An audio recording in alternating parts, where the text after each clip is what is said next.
5 Mei 2021, kapten sebuah kapal penumpang yang sedang melakukan perjalanan dari pelabuhan kota Dalian menuju kota Yantai tiba-tiba menerima panggilan darurat. Laporan itu terkait seorang penumpang yang baru saja terjatuh ke laut. Mendengar laporan itu, kapten kapal langsung memerintahkan penghentian darurat. Kru kapal yang mendengar peringatan itu juga langsung bergegas menuju tempat orang yang melaporkan hal tersebut. Di salah satu dek yang merupakan tempat kejadian, sudah terdapat seorang pria bernama Lee yang terlihat terus memukul pagar kapal sambil berteriak meminta agar kapal segera dihentikan. Teriakan Lee itu tentu menarik perhatian penumpang lainnya. Dalam kondisi panik, Lee bahkan sempat berusaha untuk memanjat pagar kapal seolah ia ingin melompat dan menyelamatkan sang istri yang terjatuh. Namun untungnya para kru masih mencegah Lee. Mereka mencoba menenangkan Lee terlebih dahulu agar para kru bisa mengetahui lebih jelas apa yang sebenarnya terjadi. Beberapa saat kemudian, saat Lee lebih tenang, ia mengatakan kalau yang terjatuh adalah istrinya yang bernama Muan. Lee mengungkapkan kalau di saat kejadian, Muan diketahui sedang mengenakan jaket putih. Tentu sudah menjadi rahasia umum kalau mencari seseorang yang terjatuh ke laut itu bak mencari jarum di dalam tumpukan jerami. Dalam kondisi seperti itu, arus laut dapat membawa korban menjauh dari posisi ia awal terjatuh. Tapi untungnya, kondisi cuaca hari itu cukup mendukung. Langit cerah dan ombak relatif tenang, serta jarak pandang yang juga baik. Oleh karena itu, kapten kapal memutuskan untuk memulai operasi pencarian dan penyelamatan Muan. Setelah melakukan pencarian selama kurang lebih 1 jam, seorang kru kapal tiba-tiba melaporkan dari kejauhan. Ia melihat sebuah benda putih mengapung di permukaan air. Kapal itu pun segera menyesuaikan arah dan mendekati lokasi benda putih tersebut. Saat jarak sudah semakin dekat, semua kru dapat melihat dengan jelas kalau benda putih itu merupakan tubuh wanita yang kemungkinan besar adalah Muan. Para tim penyelamat lalu mencoba melemparkan pelampung ke arah Muan, namun tak ada respon. Karena ukuran kapal penumpang itu lumayan besar, kapal tentu tidak dapat bermanuver dengan fleksibel untuk lebih mendekati Muan dan mengambilnya dari laut. Kru kapal kini hanya bisa mempertahankan posisi mereka dan menunggu kapal penyelamat khusus dari otoritas maritim untuk tiba di lokasi. Selang 10 menit kemudian, tim penyelamat profesional akhirnya tiba di lokasi dan segera menarik Muan dari air. Tapi sayangnya saat itu tim penyelamat tidak menemukan tanda-tanda kehidupan dari Muan. Setelah Muan berhasil diangkat dari laut, kapal penumpang itu pun akhirnya melanjutkan perjalanan mereka menuju pelabuhan Yantai. Di sepanjang perjalanan, kapten kapal merasa begitu gelisah atas apa yang baru saja terjadi. Kecurigaan mulai muncul karena lokasi di mana Muan terjatuh ke laut adalah sebuah platform kecil di dek nomor 7 yang biasanya digunakan untuk menyimpan kapal sekoci. Area itu diketahui tidak boleh diakses oleh penumpang karena salah satu sisinya langsung menghadap ke laut tanpa ada pagar pelindung sama sekali. Sementara sisi bagian dalam punya penghalang dengan tanda peringatan dilarang memanjat. Yang kini menjadi pertanyaan adalah mengapa Lee dan Muan bisa dengan sengaja memasuki area terlarang tersebut. Demi menjawab semua keraguan itu, sang kapten pun menanyakannya langsung kepada Lee tentang bagaimana Muan bisa sampai terjatuh. Lee kemudian menjelaskan bahwa Muan sudah menantikan perjalanan ini jauh-jauh hari. Namun setelah berada di atas kapal, mereka menghadapi kendala yang tidak terduga. Postur tubuh sang istri yang agak pendek membuat pandangannya terhalang pagar saat berdiri di area observasi umum, sehingga ia tidak bisa menikmati pemandangan laut seperti yang ia bayangkan. Demi mewujudkan impian istrinya, Lee pun berinisiatif untuk membawanya ke area terlarang yang tidak memiliki pagar pembatas itu. Di tempat itulah sang istri akhirnya bisa melihat laut lepas tanpa halangan. Sayangnya, Lee sama sekali tidak menyangka bahwa keputusannya tersebut justru berujung pada kecelakaan tragis. Saat menceritakan hal ini, Lee tak berhenti untuk menyalahkan dirinya sendiri. Sementara itu, setelah berhasil bersandar di pelabuhan kota Yantai, kapten memerintahkan para kru untuk mengumpulkan seluruh rekaman CCTV pada rentang waktu saat Muan terjatuh dengan harapan rekaman tersebut dapat menjelaskan apa yang sebenarnya terjadi. Namun setelah memeriksa rekaman CCTV secara cermat, ia menemukan fakta yang mengejutkan. Sekoci yang ada di dek atas menghalangi pandangan kamera yang membuat mereka tak dapat melihat keberadaan Lee dan Muan.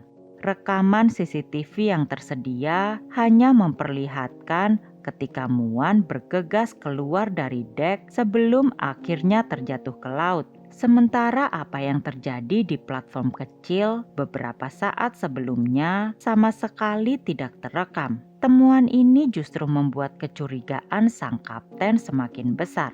Ia sangat memahami bahwa kapal penumpang ini dilengkapi sistem keamanan modern dengan hampir 200 kamera CCTV dengan berbagai ukuran yang menjangkau hampir seluruh area publik. Dengan cakupan kamera yang begitu luas, keberadaan titik buta seperti ini terasa janggal dan sulit untuk diterima. Yang membuat sang kapten kembali bertanya-tanya adalah bagaimana bisa jatuhnya Muan secara kebetulan tepat berada di blind spot CCTV, yang mana blind spot tersebut hanya diketahui oleh para kru kapal. Maka dari itu, kasus ini pun kini dilimpahkan ke pihak kepolisian. Sesuai dengan prosedur kepolisian, tiap adanya kasus seseorang yang jatuh ke perairan harus dianggap sebagai potensi tindak kriminal sampai penyebab pastinya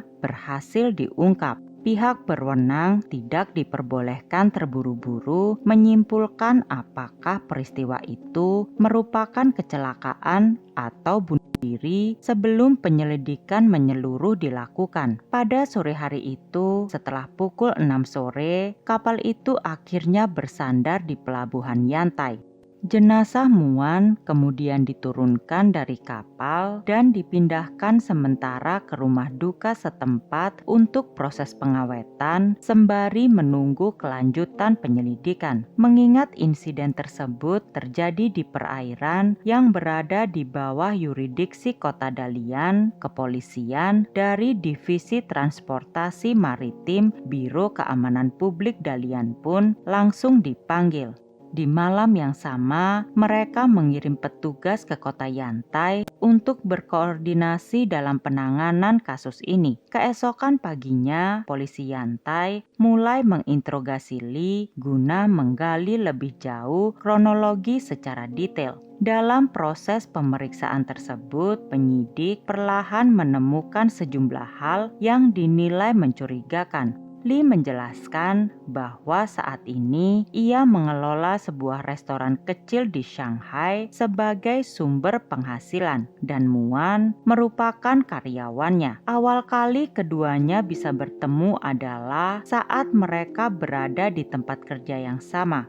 Hubungan teman kerja itu lalu berkembang menjadi hubungan percintaan hingga akhirnya mereka memutuskan untuk menikah. Meski telah menikah, Lee mengungkapkan bahwa pendaftaran pernikahan mereka masih tercatat di dua wilayah berbeda dikarenakan kelengkapan dokumen yang masih belum terpenuhi. Lee juga menyampaikan rencananya untuk memindahkan pendaftaran istrinya ke kampung halamannya dengan alasan agar kehidupan sehari-hari dan urusan administrasi ke depannya menjadi lebih mudah. Atas dasar rencana tersebut, sebelum insiden tragis itu terjadi, Lee sempat mengantar Muan dari Shanghai ke provinsi Liaoning untuk mengurus proses pemindahan itu. Setelah urusan tersebut selesai dan mereka bersiap kembali ke Shanghai, sang istri tiba-tiba mengungkapkan keinginannya. Ia mengatakan bahwa sepanjang hidupnya belum pernah merasakan perjalanan laut dan sangat ingin sekali melihat langsung hamparan laut lepas.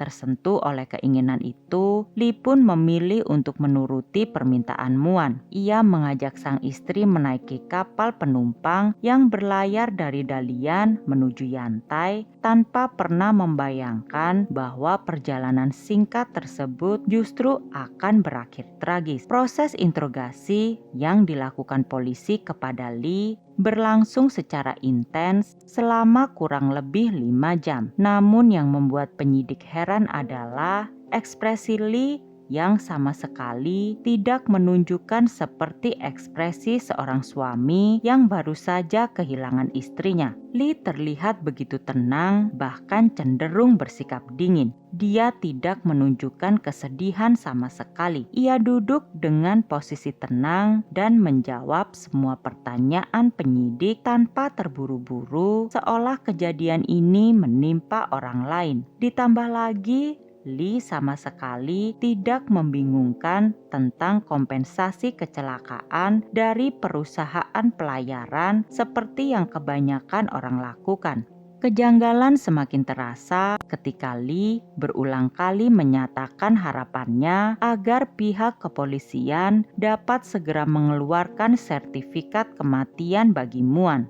Lee menjelaskan bahwa ia merasa sangat keberatan dengan peraturan yang mengharuskan istrinya kini diawetkan di dalam freezer rumah duka. Karena menurut adat di kampung halamannya, orang yang sudah meninggal harus segera dikremasi dalam waktu 3 hari setelah kematiannya. Jika lebih lama dari itu, ia meyakini akan berdampak buruk bagi jiwa Muan yang telah pergi. Tentu semua hal itu terdengar wajar, namun polisi menganggapnya sebagai sikap yang tak normal.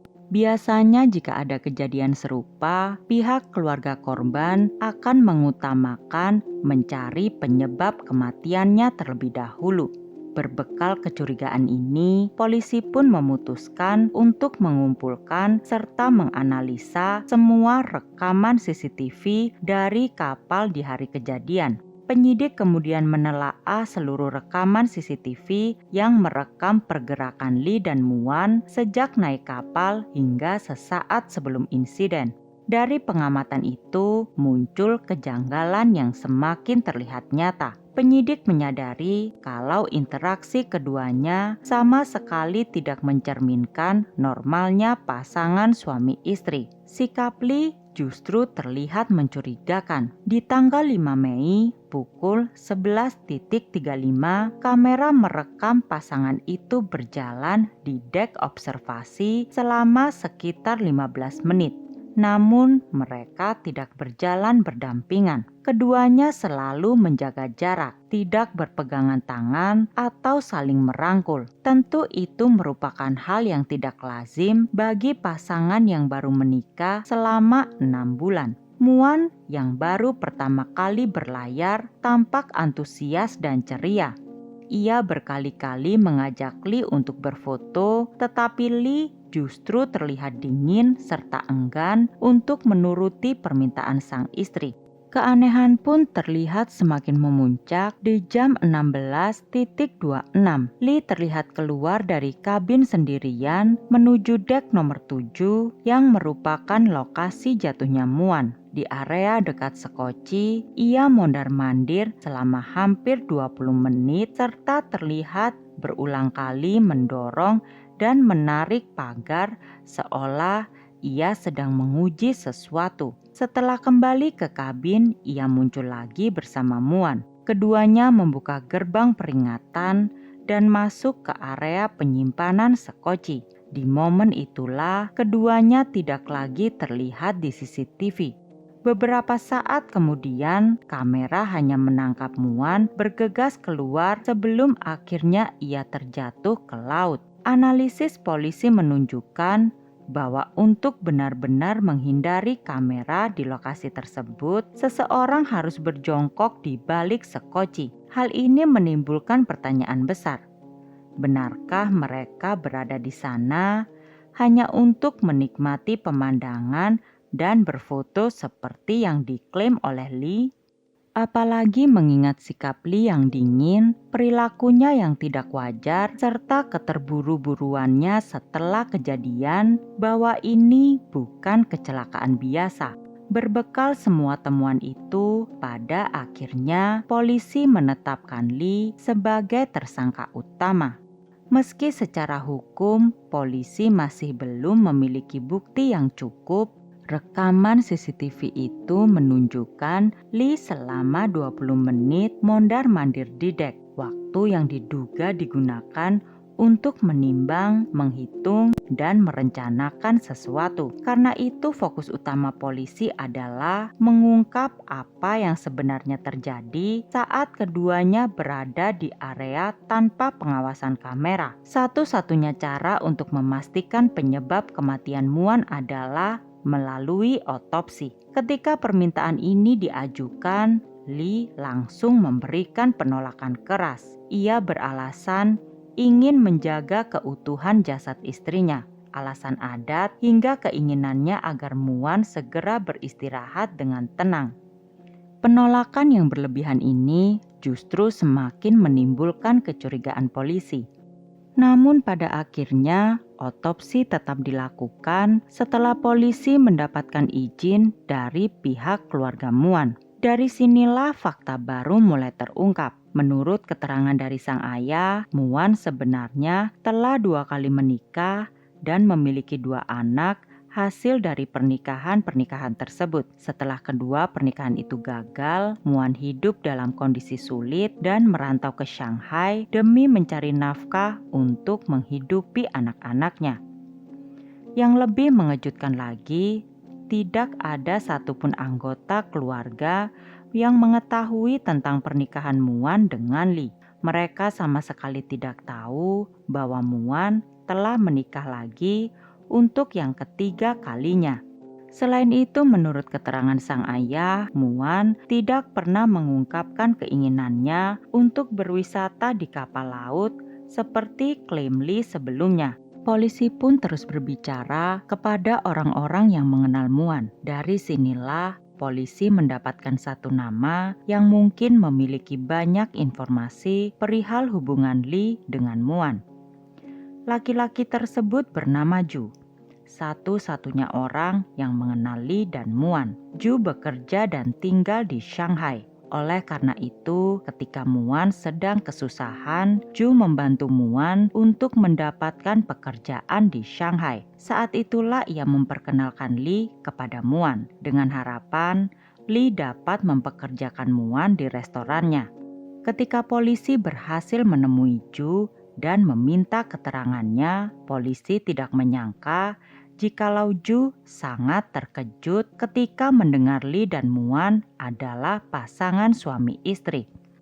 Karena selama ini yang Ju lihat, Lee dan Muan berinteraksi di restoran hanya selayaknya atasan dan karyawannya. Mereka tidak pernah terlihat menunjukkan gestur selayaknya orang yang saling mencintai, apalagi pasangan suami istri. Ju juga menambahkan bahwa Lee merupakan lulusan universitas bergengsi dengan latar pendidikan dan status sosial yang baik. Selama bertahun-tahun, Lee melajang bukan karena kekurangan pilihan. Sebaliknya, Muan hanyalah wanita sederhana tanpa pendidikan tinggi dan memiliki 2 anak dari pernikahan sebelumnya. Dari sudut pandangnya, keduanya nampak tidak sepadan. Kesaksian keluarga Muan dan keterangan Ju semakin menguatkan dugaan polisi bahwa pernikahan ini menyimpan hal yang mengerikan. Kecurigaan tersebut nyaris terkonfirmasi setelah hasil otopsi forensik keluar. Meski penyebab kematian Muan dinyatakan sebagai tenggelam, ditemukan 2 luka di wajahnya yang tentu tak mungkin disebabkan oleh jatuhnya Muan ke laut. Luka di kelopak mata kanan dan bagian dalam pipi menunjukkan tanda pendarahan akibat pukulan keras. Rekaman CCTV juga membuktikan bahwa sebelum memasuki blind spot, wajah Muan tidak mengalami cedera apapun. Artinya, pemukulan terjadi saat keduanya berada di area blind spot CCTV sesaat sebelum Muan jatuh ke laut. Meski telah menetapkan Lee sebagai tersangka, polisi belum bisa melakukan penangkapan. Oleh karena itu, untuk mencegahnya melarikan diri atau menghilangkan barang bukti, polisi meminta Lee ikut kembali ke kota Dalian dengan alasan administratif. Tanpa curiga, ia menyetujui permintaan tersebut. Pada saat yang sama, kepolisian Dalian membentuk tim khusus dan menyebar penyidik ke beberapa provinsi termasuk Shanghai, Shandong, Liaoning, dan Hubei guna menelusuri latar belakang Li dan Muan. Namun perilaku Lee setelah itu justru mengejutkan mereka. Di hotel tempat Lee menginap, ia kedapatan memanggil seorang wanita muda untuk melayaninya. Padahal sebelumnya ia mengaku sangat berduka hingga tak mau makan. Sikap munafik ini semakin menguatkan kecurigaan polisi. Penyelidikan lanjutan pun mengungkap fakta lain yang tidak kalah mengejutkan. Usut punya usut, setelah menikah dengan Muan, Lee diam-diam menjalin hubungan dengan seorang mahasiswi berusia 19 tahun. Gadis itu percaya kalau Lee masih lajang dan bahkan berencana menikah dengannya. Faktanya, hubungan Lee dengan mahasiswi muda itu justru berbanding terbalik dari dugaan banyak orang. Setiap kali berkencan, sang gadis yang selalu membayar semua pengeluaran. Entah dengan cara apa,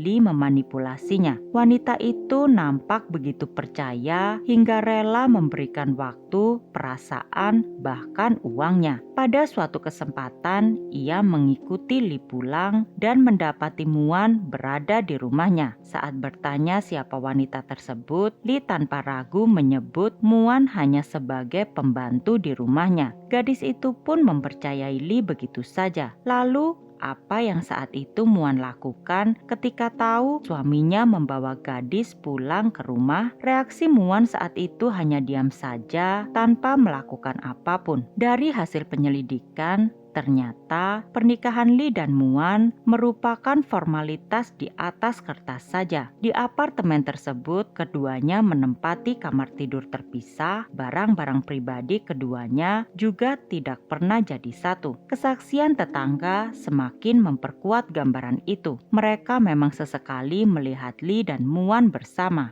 tapi keduanya selalu berjalan terpisah serta menjaga jarak tanpa gestur romantik apapun. Mereka lebih terlihat seperti dua orang asing daripada pasangan suami istri. Hal serupa diungkapkan karyawan restoran milik Lee. Tak satu pun dari mereka pernah melihat hubungan romantis antara bos mereka dengan Muan.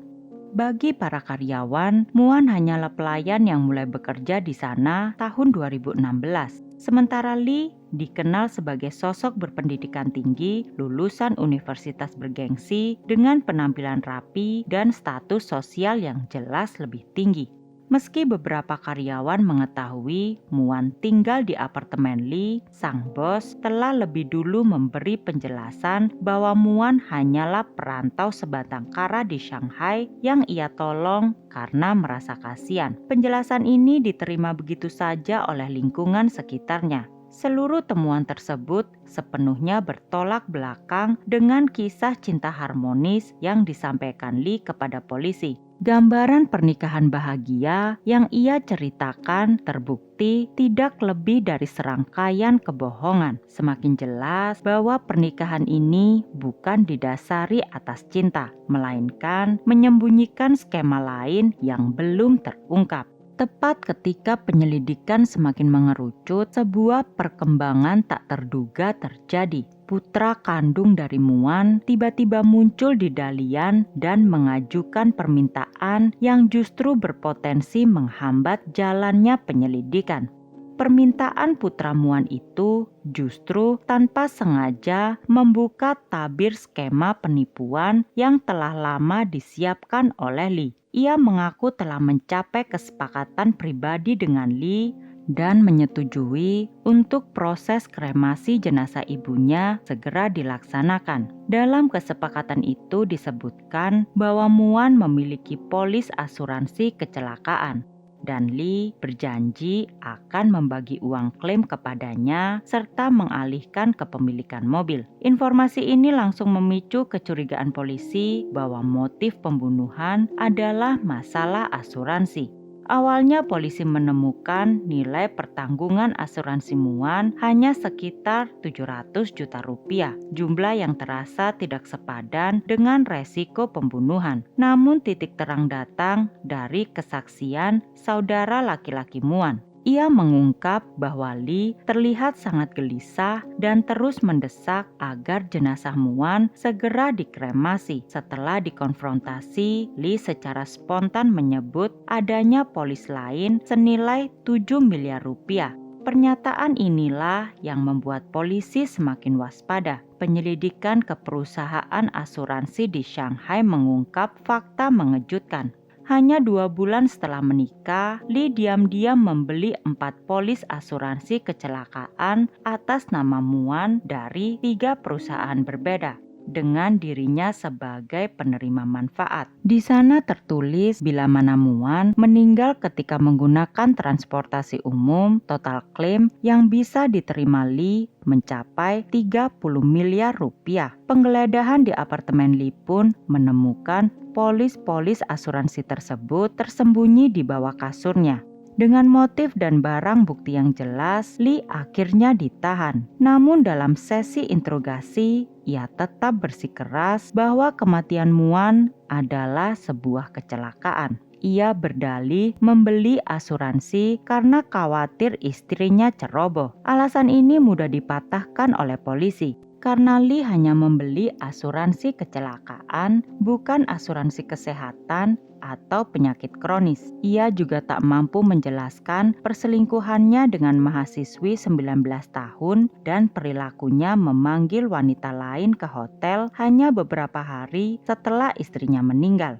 Lebih jauh, polisi membongkar kebohongan terbesar Lee soal kondisi finansialnya. Catatan kriminal lama menunjukkan ia pernah terlibat pencurian dan penipuan. Saat kejadian, Lee terlilit hutang besar. Gaji karyawan menunggak, kartu kredit melebihi limit, bahkan restorannya pun bermasalah dan didenda berkali-kali. Dengan kondisi yang seperti itu, justru Muan yang menafkahinya. Meski motif dan bukti tak langsung sudah kuat, polisi masih membutuhkan bukti lainnya. Analisis forensik lanjutan terhadap rekaman CCTV akhirnya menjadi kunci. Ahli menemukan bahwa sebelum jatuh, Muan berada dalam posisi jongkok dan tubuhnya berputar tidak wajar yang bisa dianggap sebagai tanda adanya dorongan dari belakang. Peningkatan gambar juga menunjukkan siluet hitam di belakang leher Muan, sesuai pakaian yang dikenakan oleh Lee di hari itu. Di momen itulah polisi menyimpulkan Lee memukul Muan saat melawan lalu mendorongnya ke laut. Setelah semua rantai bukti terungkap, Lee resmi didakwa atas pembunuhan berencana dan penipuan asuransi. di tanggal 19 Januari tahun 2022, jaksa menuntut Lee dengan pasal pembunuhan. Di tanggal 5 Juli 2022, Pengadilan Rakyat Menengah Dalian menjatuhkan hukuman mati kepada Lee. Lee sempat mengajukan banding namun ditolak.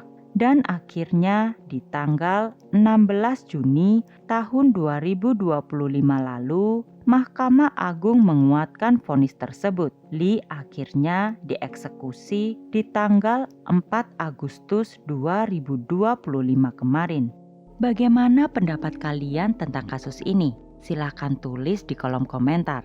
Namun sebelumnya, jangan lupa subscribe, like, and share. Sampai ketemu di kasus-kasus Channel House selanjutnya. Terima kasih. Bye.